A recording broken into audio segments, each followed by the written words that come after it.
Are you looking for a fun way to win up to 25 times your money this football and basketball season? Test your skills on Prize Picks, the most exciting way to play daily fantasy sports. Just select two or more players, pick more or less on their projections for a wide variety of stats, and place your entry. It's as easy as that. If you have the skills, you can turn $10 into $250 with just a few taps.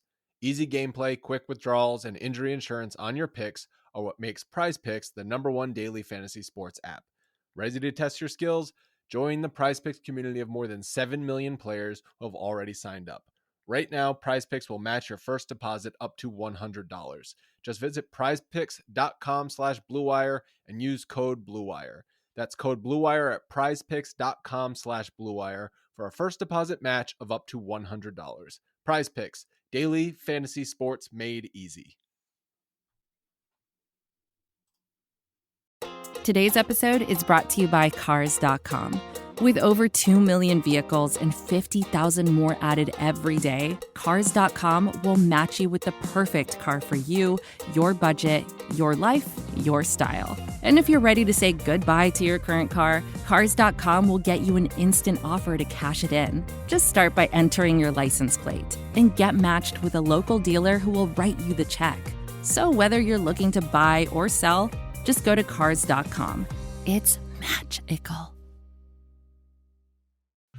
Hello, friends. Welcome to Mavs Moneyballs After Dark, though how much longer we're going to be Mavs Moneyballs podcast might be changing relatively soon. The Dallas Mavericks just lost to the Memphis Grizzlies 104-88 in a display of early 90s basketball. Josh, how are you? I'm doing okay. I've been thinking as we're waiting to start to record, I'm just trying to think of like how much is this podcast going to sound like a eulogy for the Mavericks season, but they still have a lot of games left. So I don't know. It's a weird season. So one of the local commentators, Bob Sturm of the Ticket, who has been, I would argue he has been a Dallas optimist for much of the past several years. And why not? The Mavericks have been pretty good the past several years. He noted the other night that he thinks the Mavericks would need to go 9-14 down the stretch. And I think he meant to stay out of the play-in, like not like miss the playoffs or like getting 7-8. I think that's what his point was, because he was quote tweeting a lot of people. Well, I morbidly decided to look at every 14 game stretch. Like I labeled out on a spreadsheet win, loss, and then just went 14 cells at a time and looked at every grouping of 14 games. Outside of the games where there was the 7-game win streak, so it's like basically the bookend, the 7 games before and then the 7 games after. So that's like a 28 game stretch. No, is that right? 21 game stretch of the season. If you remove that 21 game stretch, the Dallas Mavericks, so it's up, that leaves something like 45 games, something like that. The Dallas Mavericks had one stretch where they won 9 of 14. They have played such mediocre basketball game to game this season that it's really hard to contextualize, because it's and they had a 7-game win streak this season. Yes. So that's pretty crazy. And that's why I noted it, because they've really suffered since the Kyrie trade. Like they've won, I think, 4 games. I think that's right. It's bad, and it's hard to talk about in a way that's interesting or even fun with upside, because there's just not a lot there. So as we know, the Mavericks were without Kyrie and Luka again tonight.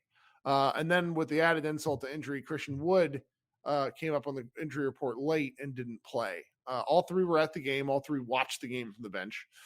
But it was a painful slog of a game. Jaden Hardy came out firing early, connected on 4 threes, then proceeded to miss 9 of his next 10 shots. And after halftime, where the Memphis still didn't even shoot the ball that well. No, like they didn't play well.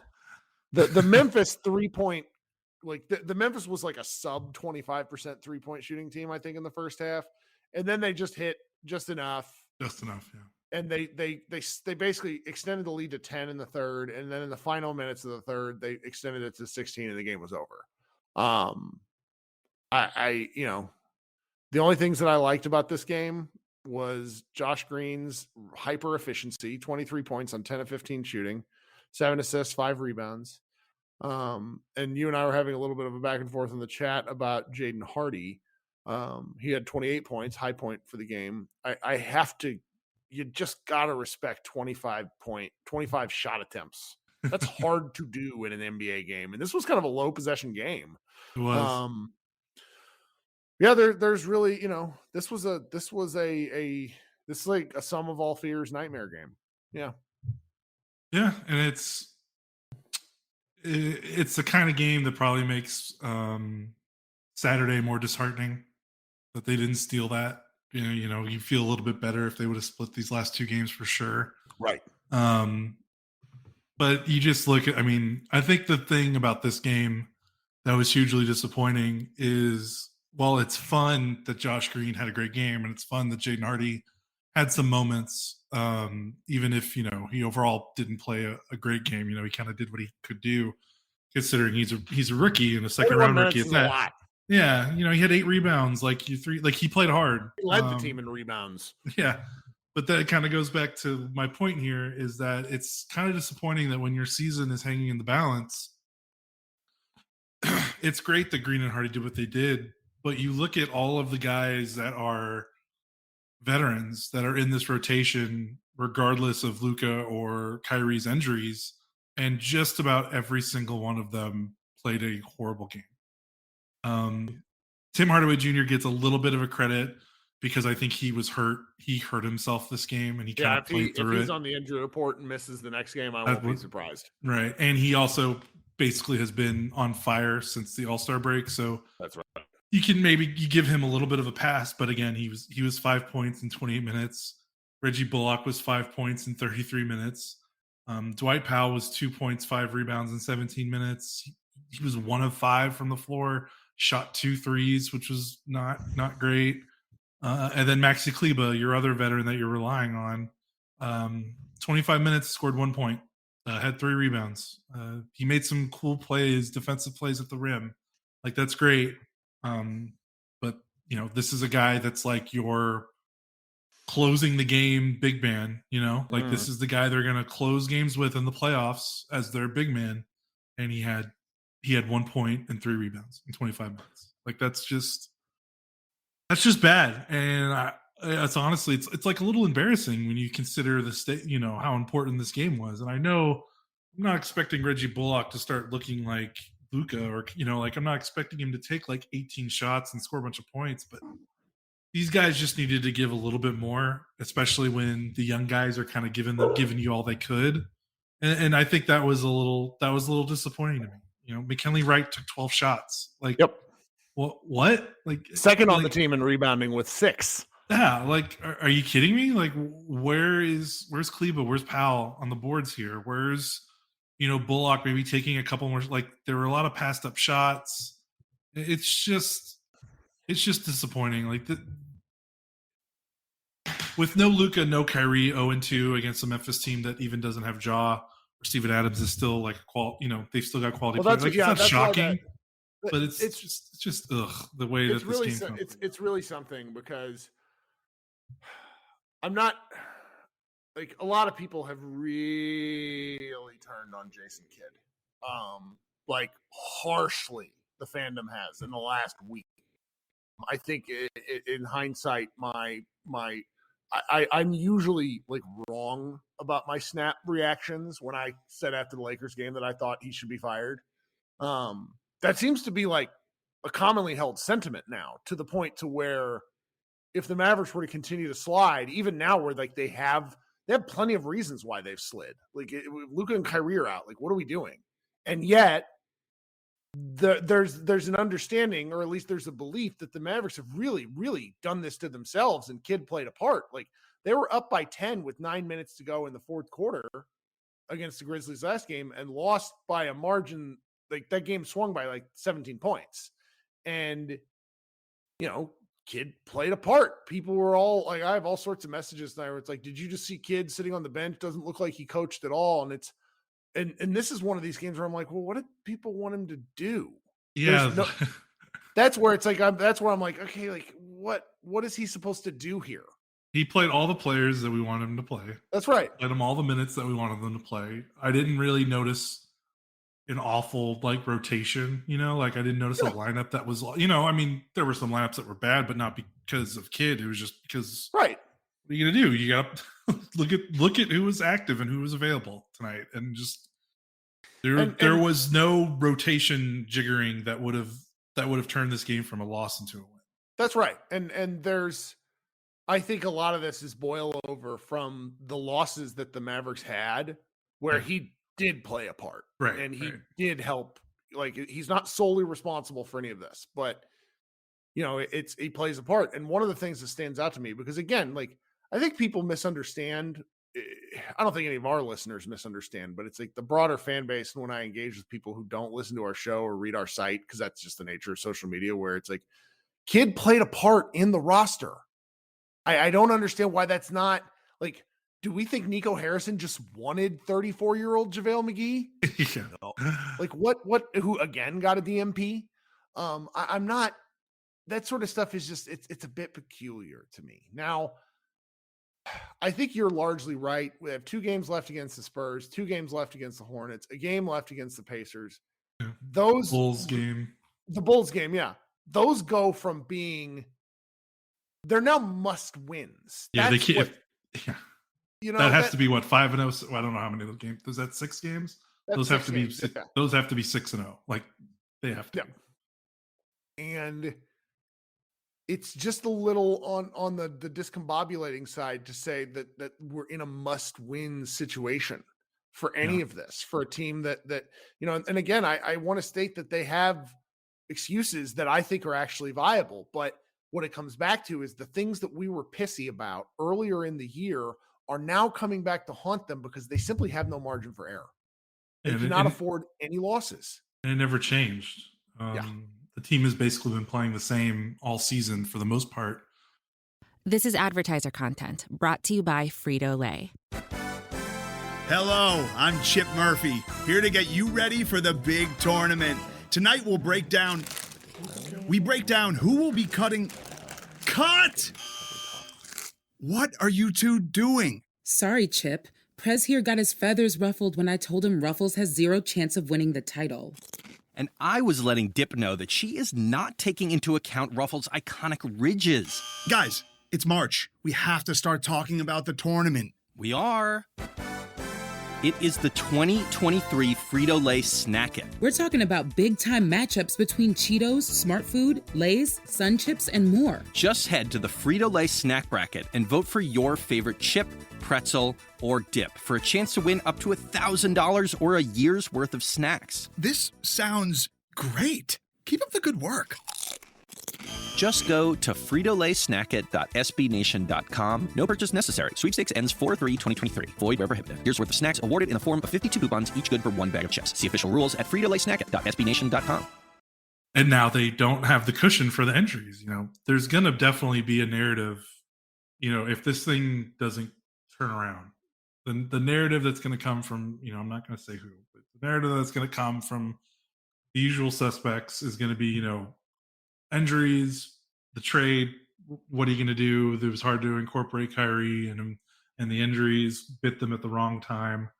And it's like Luka's played in 57 of the 69 games. Like, it's not great that he's missed 12 games already, and he might miss another one. We don't know, but 57 games out of 6, like, of Luka giving you the best season of his career for the most part should be enough to comfortably keep you in the top 6. So that's the problem. It's not these last 2 games. It's blowing a 14-point lead against the Thunder. It's losing to a Denver team that was missing its 3 best players. It's losing back-to-back games to Orlando and Washington. It's losing a game to Chicago by 1 billion points. It's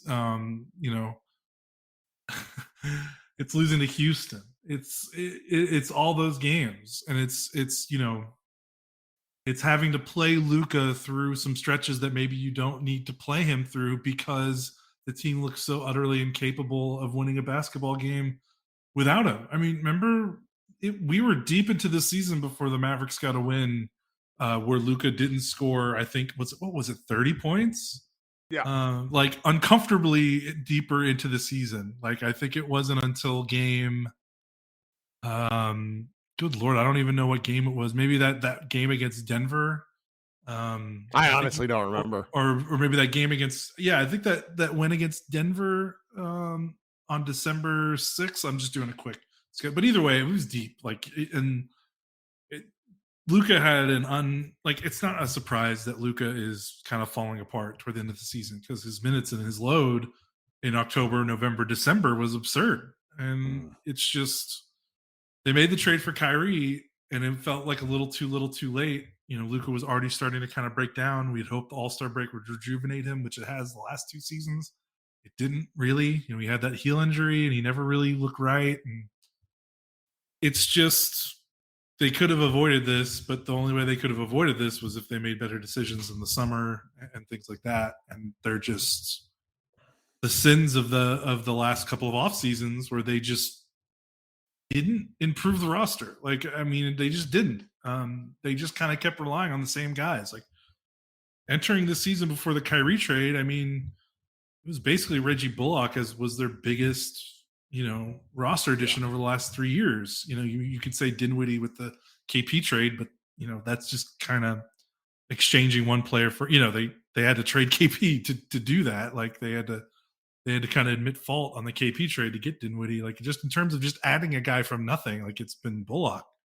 And Josh Green as a draft pick has helped this year for a lot of good reasons. So I don't know. I'm kind of rambling on. I just know that if this team doesn't pull out, if they, their next 3 are on the road, if they lose 2 out of their next 3 on the road. No, they play 8 of their next 10 on the road. Yeah. So if they're still 2, 3, 4 games under 500 after the stretch, like, we know it's going to be all injuries, and it's like, man, I'm not sure. You're not a 500 team with Luka playing like an MVP. Like, teams don't do that. Like, that's hard to do.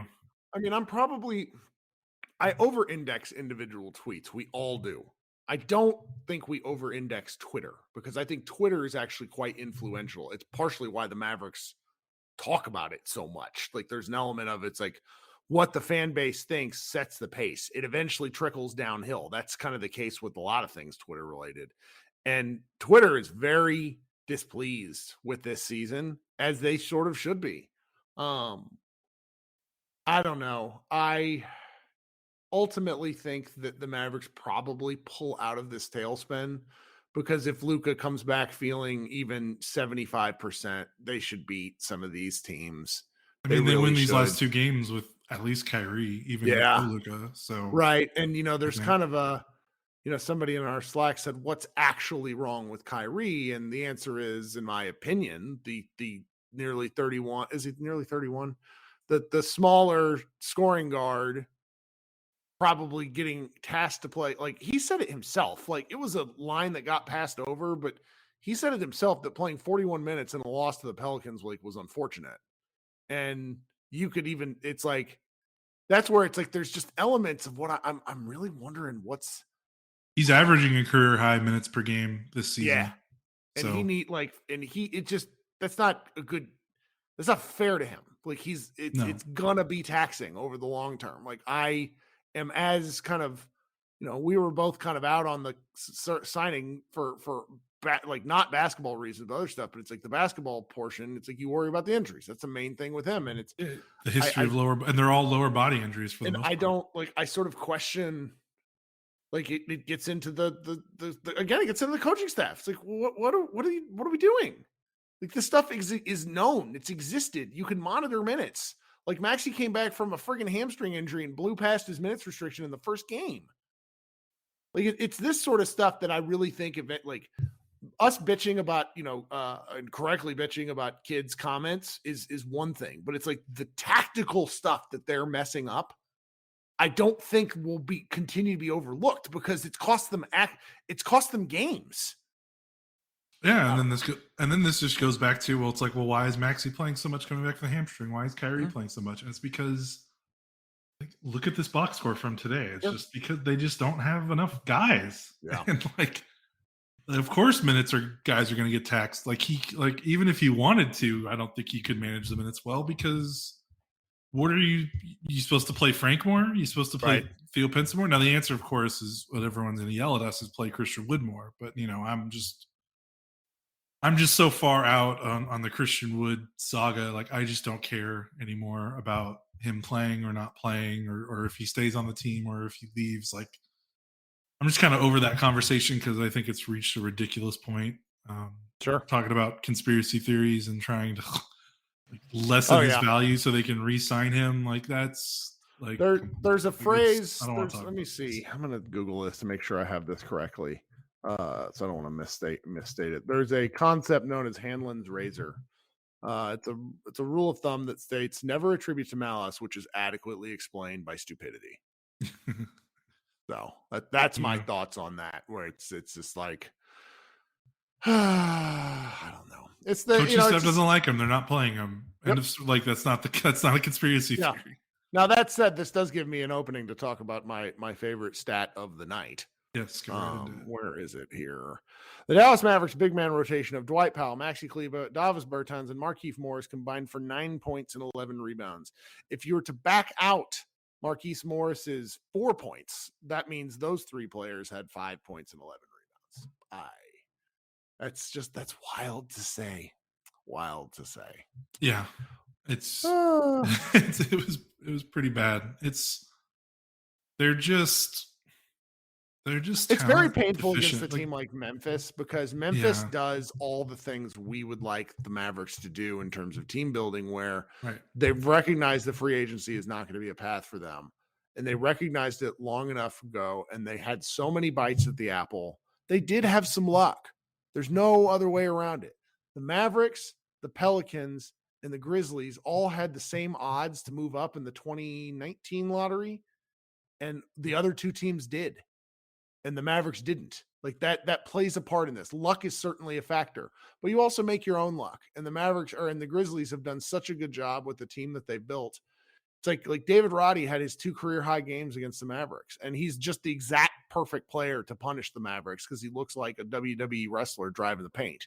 Right. And a lot of people are mad because they're like, oh, of course, some random scrub. Like, it's like, he's not a random scrub. No, he's good. He's a good player. He's like a good basketball player that isn't a great shooter, but like that's sort of, he was highly regarded coming into this draft. Like, he's not a nobody. I remember Lauren Gunn was like, the Mavericks should give a look to this guy in like April before the season was even over, and she's posted pictures of him. Like, that is a man, because he's just so big. And he moves well. Like, he doesn't move for his size. This is a terrible take. I'm going to get yelled at for this, but he moves like D'Lo Brown. And D'Lo Brown was one of the most athletic wrestlers I remember from my youth. Like, the dude could just move. He was an underrated wrestler. He was a good wrestler. Yes. So yeah, I like that. But you look and like Bane and Tillman could be Mavericks. Like, sure. Like Tillman was picked after Tyrell Terry and Bane was picked after Josh Green.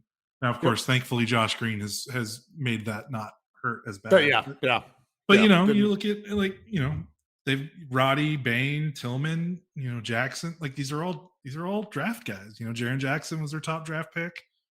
Ja, and then this is without Ja, but like all their guys that contribute. The scary thing is they're all young and they're going to be team controlled. Like, they have the option. Like, those guys aren't going to run away from them unless they deliberately want them to go away. Like, they have their restricted free agency and things like that. And then, yeah, it sucks. It's just, you look at Memphis being able to pull someone like Roddy off the bench, being able to pull someone like Tillman to fill in for Steven Adams. And like for the Mavs, you're looking at, 30-something-year-old Maxi Kleber. You're looking at 30-something-year-old Justin Holiday and, washed up Davis Bertans. It just kind of sucks. And again, there's nothing really they can do about it right now. It's just kind of, what did you say? Like 50 games ago that this might be the take their medicine season? It's feeling a lot like that. Well, they play San Antonio Wednesday, and then the big like this. I am now all in on this take. The Friday Monday games, the Friday game, late game against the Lakers, and the Monday game against the Grizzlies, both of those on the road. I sort of firmly believe that the outcome of those 2 games decides the season. They have to split that. They have to. Hey, they have to beat San Antonio first. Sure. If they don't beat San Antonio, we're having a whole other conversation, though. No, San Antonio just beat the Nuggets, so That's true. Great. It's a good take. So, well, I'm going to go record the live show. Pop over to Mavs Moneyball, read some of our stuff. We have a kind of I asked one of our guys who really likes college basketball to write, a piece that we should be publishing tomorrow on the NCAA tournament guys that you should keep an eye on, even though the Mavericks I don't think the Mavericks have any picks. Well, they're scheduled not to have any picks if it goes to the Knicks. But I was thinking like guys that might be available, like in the the back 40 or the back 20 of the draft into unrestricted, undrafted stuff. So that should be going up tomorrow. We have a piece on the basketball is about feelings from Meta Robinson. Always like that piece. Her piece is not surprisingly focusing on how Luka Doncic has sort of been given a villain label. I liked it. It was a good piece. We'll have some more stuff over the coming days. I've gotten a lot of promises from our staff on things that they're writing, and nobody's writing shit because I think we're all kind of tired of the losing. But that's just the way it goes sometimes. You got anything before we go? No, that's it. Let's get out of here. All right. Kirk Anderson and Josh Bowe, Mavs Moneyball After Dark. Thanks so much for subscribing and listening and hanging out with us. And we will be back. There'll be a show in your feed tomorrow afternoon, and then we will be back for the Spurs game on Wednesday. Have a good middle of the week, guys. Talk soon.